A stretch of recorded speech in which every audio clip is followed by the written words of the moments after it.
ढली कैथली घाट के बीच फोरलेन निर्माण कार्य जोरों पर है। कैथली घाट से ढली फोरलेन के बीच में 10 किलोमीटर की 10 सुरंगों का निर्माण होना है, जिसमें एक सुरंग का निर्माण कार्य आज पूरा हो गया है। शोघी के पास शुंगल में 708 मीटर की लंबी सुरंग के मंगलवार को दोनों छोर मिल गए। NHAI हिमाचल प्रदेश के क्षेत्रीय अधिकारी अब्दुल बासित की अध्यक्षता में सुरंग की ब्रेक थ्रू सेरेमनी हुई। टनल का निर्माण कार्य 2023 में शुरू हुआ था। शिमला बाईपास का पहला टनल है जिसका आज ब्रेक थ्रू हुआ है। ब्रेक थ्रू मीन्स के जिसमें दोनों सिरे मिले हैं, शुंगल टनल कहलाती है।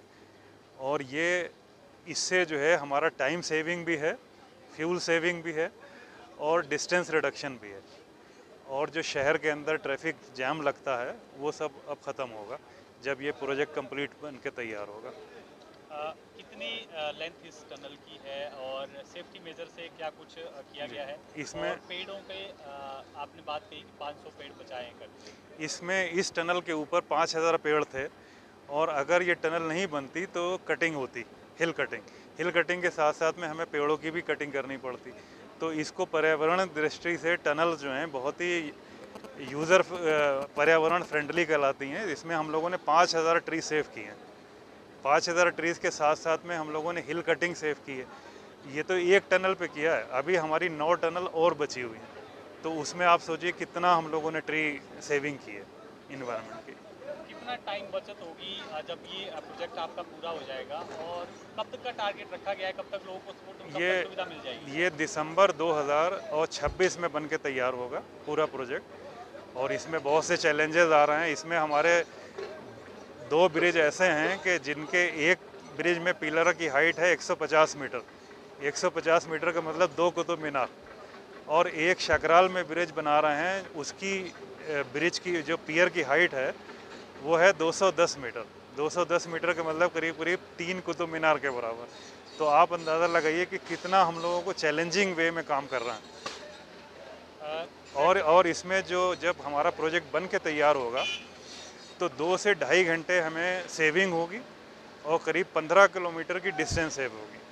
तो आप जो टूरिस्ट है या शिमला के लोग हैं जो कैथली घाट से दिल्ली जा रहे हैं तो उनका पेट्रोल कम से कम 2 से 3 लीटर डीजल या पेट्रोल की सेविंग होगी।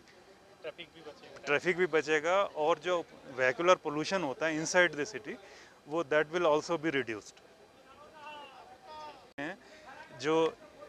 जो सेफ्टी ऑडिट्स है वो अभी DMRC से कराया और we are following international norms for tunnel safety. तो उसमें बिल्कुल एकदम ठीक पाए गए हैं और उनसे हम लोग रेगुलर सेफ्टी ऑडिट कराते हैं। प्लस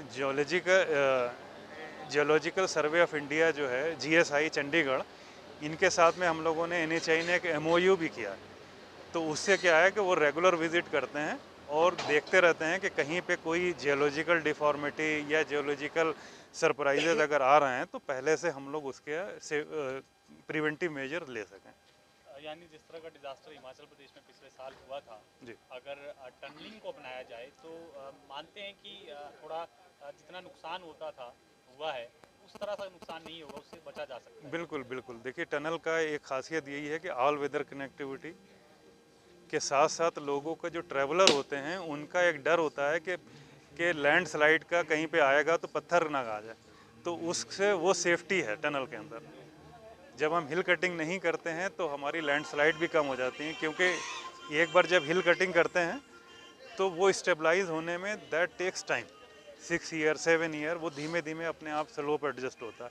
लेकिन टनल में वो चीज़ नहीं है। शिमला से कैमरामैन युगमार्ग TV।